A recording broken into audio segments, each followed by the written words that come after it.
नमस्कार प्रणाम।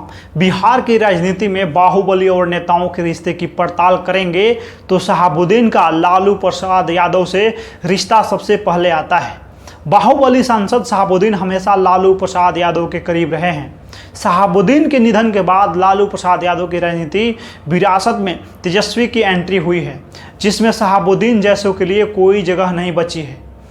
पूर्व में गोपालगंज में हुए विधानसभा उपचुनाव में शहाबुद्दीन के परिवार ने खुलकर आरजेडी के कैंडिडेट का विरोध किया है। शहाबुद्दीन की पत्नी आरजेडी परिवार से नाराज चल रही हैं। इधर आरजेडी में तेजस्वी की चलती होने के बाद शहाबुद्दीन और उनके परिवारों से आरजेडी ने दूरी बना ली। कभी लालू के सियासी परिवार का प्रमुख हिस्सा रहे शहाबुद्दीन जब गुजर गए, तब लालू परिवार ने उनके परिवारों से अपनी दूरी बना ली। बीच में कहा गया कि लालू यादव की पार्टी हिना साहब को राज्यसभा भेजेगी। ऐसा हुआ नहीं। लालू परिवार कुल मिलाकर शहाबुद्दीन के परिवार से पूरी तरह अलग हो गया। सियासी जानकार मानते हैं कि लालू के मुस्लिम वोट बैंक को सिवान और गोपालगंज के इलाके में तगड़ा झटका लगा है। शहाबुद्दीन की पत्नी हिना साहब मुखर होकर अब लालू परिवार का विरोध करती है कि एक समय ऐसा था जब लालू प्रसाद यादव और बाहुबली शहाबुद्दीन के राजनीतिक रिश्ते की कहानी बिहार के सियासी गलियारों में गूंजती थी। शहाबुद्दीन लालू यादव के हमेशा बेहद खास रहे हैं। शहाबुद्दीन बाद के दिनों में जेल चले गए। उसके बाद आरजेडी के नेताओं ने धीरे धीरे शहाबुद्दीन से दूरी बनानी शुरू कर दी। शहाबुद्दीन जेल में रहते हुए ये समझ गए थे कि अब उनसे बहुत कम सियासी दल संबंध रखना चाहेंगे। इधर राजनीतिक फिजा बदल रही थी। लोग स्वच्छ छवि और ईमानदार छवि के लोगों को पसंद करना शुरू कर चुके थे। इस बीच लालू प्रसाद यादव ने अचानक अपनी सियासी विरासत को तेजस्वी यादव को सौंप दिया। तेजस्वी यादव का शहाबुद्दीन के परिवार के प्रति हमेशा रिस्पॉन्स ठंडा रहा है। यहाँ तक कि शहाबुद्दीन के मरने के बाद भी लालू परिवार का कोई सदस्य उनके परिवार से मिलने नहीं पहुँचा। कुल मिलाकर आज की तारीख में शहाबुद्दीन का परिवार अलग थलग पड़ा हुआ है। शहाबुद्दीन के समर्थकों में राजद नेताओं के प्रति उबाल है। सिवान जाकर तेजस्वी का हिना से नहीं मिलना, इसका असर आगे देखने को मिल सकता है। बिहार में आगामी लोकसभा चुनाव को लेकर सियासी पारा चढ़ चुका है। पूर्व उप मुख्यमंत्री तेजस्वी प्रसाद यादव प्रदेश के विभिन्न जिलों में जन विश्वास यात्रा के जरिए जनता से मुखातिब हो रहे हैं। गुरुवार को तेजस्वी यादव की जन विश्वास यात्रा बिहार के सिवान जिला पहुंची थी। तेजस्वी यादव के मंच पर हिना साहब मौजूद नहीं थी। पूर्व सांसद शहाबुद्दीन का गढ़ सिवान में राजद के दिग्गज नेता की पत्नी हिना साहब का तेजस्वी के कार्यक्रम से नदारद रहना बड़ा सियासी खेला की ओर इशारा कर रहा है। राजद और शहाबुद्दीन परिवार के बीच दिन पर दिन दूरियां बढ़ती जा रही है। सियासी गलियारों में यह चर्चा तेज हो चुकी है कि आगामी लोकसभा चुनाव और उसके बाद होने वाले विधानसभा चुनाव राजद को हिना साहब को नज़रअंदाज करने का हर्जाना भुगतना पड़ सकता है।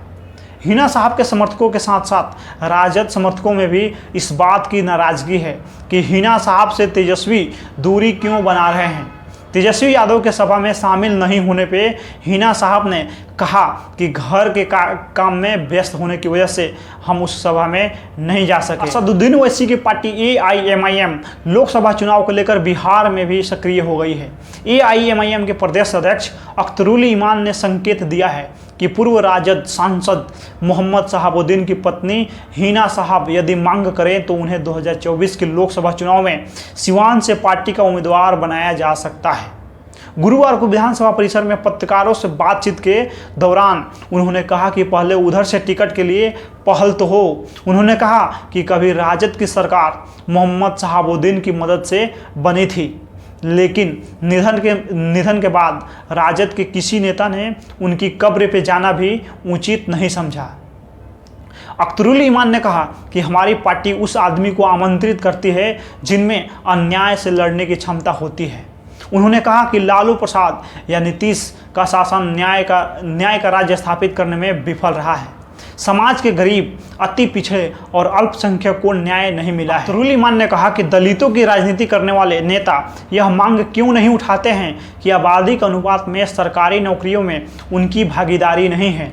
यही हाल मुसलमानों का है। बिहार में 20,49,000 सरकारी नौकरियां हैं। दलितों और मुसलमानों को आबादी के अनुरूप भागीदारी के लिए विशेष अभियान चलाने की ज़रूरत है। मोहम्मद शहाबुद्दीन की पत्नी हिना साहब ने बड़ा बयान दिया है। उन्होंने कहा है कि उनकी नज़र में सभी का सम्मान है। मेरे लिए झंडा लाल हो, हरा हो, नीला हो या पीला हो, सब बराबर है। जिसके बाद राजनीतिक गलियारों में हलचल बढ़ गई है। तरह तरह की कयासबाजियां लगाई जा रही है। आपको बता दें कि पूर्व सांसद मोहम्मद शहाबुद्दीन की मृत्यु के बाद से ही हिना साहब से राजद के संबंध बिगड़ने लगे। समर्थकों का कहना है कि जब शहाबुद्दीन की दिल्ली के अस्पताल में मृत्यु हुई तो उस वक्त कोरोना काल वक्त था। लालू यादव एवं तेजस्वी यादव दिल्ली में महज कुछ ही दूरी पे मौजूद थे, लेकिन किसी ने भी उनके परिवार से मिलना या बात करना मुनासिब नहीं समझा। हालांकि मोहम्मद शहाबुद्दीन का अंतिम संस्कार दिल्ली में हुआ था। अभी यह सब चर्चा चल रही थी कि हिना साहब का एक बड़ा पोस्टर पटना में राज्यसभा भेजने के लिए लग गया, जिसमें समर्थकों ने हिना साहब को राज्यसभा भेजने की लालू परिवार से मांग की थी। लेकिन राजद ने राज्यसभा दोबारा अपनी बेटी मीसा भारती और एक अन्य मुस्लिम विधायक को राज्यसभा भेज दिए। उन्होंने कहा कि मैं उस पृष्ठभूमि से आता हूं जहां धर्म को उचित स्थान दिया गया है। हमारे घर में एक मंदिर है जहां हम नियमित रूप से प्रार्थना करते हैं, लेकिन हम यह भी जानते हैं कि अगर हम लोगों के हितों के खिलाफ काम करते हैं तो पापों से मुक्ति के लिए किसी भी मंदिर में जाने और पवित्र डुबकी लगाने का कोई फायदा नहीं। बुधवार रात सिवान पहुंचे तेजस्वी प्रसाद यादव पड़ोसी जिले सारण के लिए रवाना होने तक वहां यहां रुके। सिवान में उन्होंने राजद के पूर्व सांसद दिवंगत शहाबुद्दीन की पत्नी हिना से मुलाकात नहीं की। इस बीच केंद्रीय गृह राज्य मंत्री नित्यानंद राय ने आरोप लगाया कि महागठबंधन सरकार के 17 महीने के कार्यकाल के दौरान तेजस्वी प्रसाद यादव के उप मुख्यमंत्री रहते अपराधियों को संरक्षण मिला। नित्यानंद राय ने यहां जारी एक बयान में दावा किया कि उसने मुख्यमंत्री नीतीश कुमार को घृणा से भर दिया। यही कारण है कि उन्होंने भाजपा के नेतृत्व वाले राजग में लौटने का फैसला किया। बाकी इस वीडियो में आप लोग का क्या राय है, इस वीडियो में प्रतिक्रिया दे दीजिए अपना। मिलते हैं अगला वीडियो में। तब